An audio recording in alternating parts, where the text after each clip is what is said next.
Hello mga kalots. Ayan mga kalots.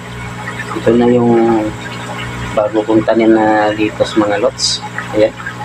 Sa sunod na linggo nito mga lots, pwede na ito ma-harvest mga lots. Ayan.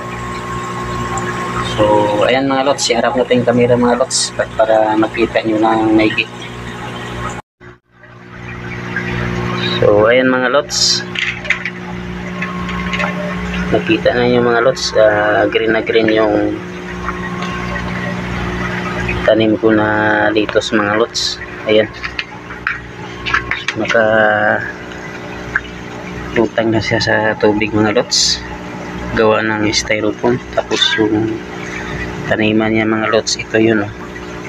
Ayan, ang tawag nito mga lots yung aquaponic system mga lots.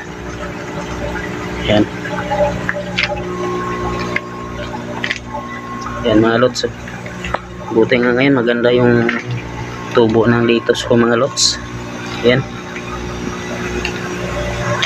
Ako yung taga-alaga dito ng litos mga lots. Yan.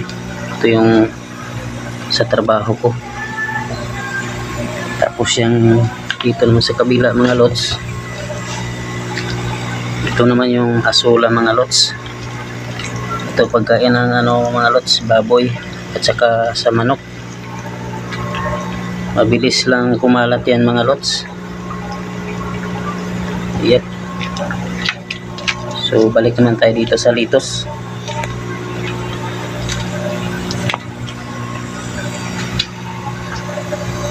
Ayan. So ngayon pakita ko sa inyo yung mga isda mga lots. Yan. Ito yung mga isda mga lots, tilapia na kulay red. Yan yung tinatawag na organic mga lots. So dito naman sa taas mga lots, ito yung tinatanim ko na talong.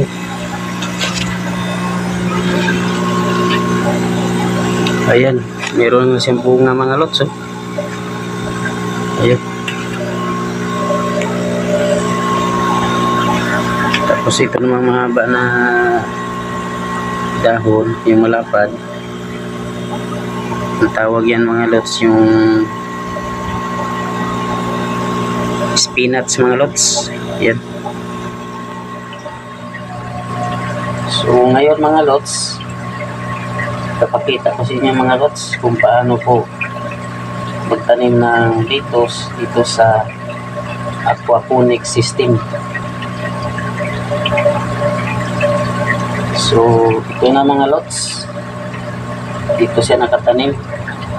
So bunutin ko muna to, tapos ibalik ko si madalim ng tumabuhay. So dito siya nakatanim mga lots. Ayan. Yun, yan mga lots, bato na maliliit. Wala po siyang lupa mga lots. Ayan. Ayan. So ibalik na natin dito sa sa top.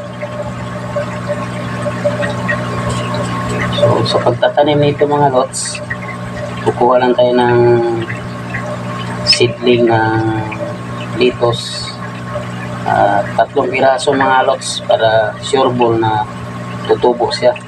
Dito lang ilalagay mga lots. Ito. So ngayon ibalik ko na mga lots.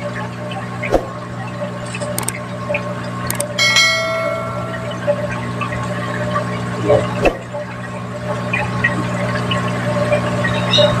So ayan na yun. Kaya na mga lots na ibalik ko na.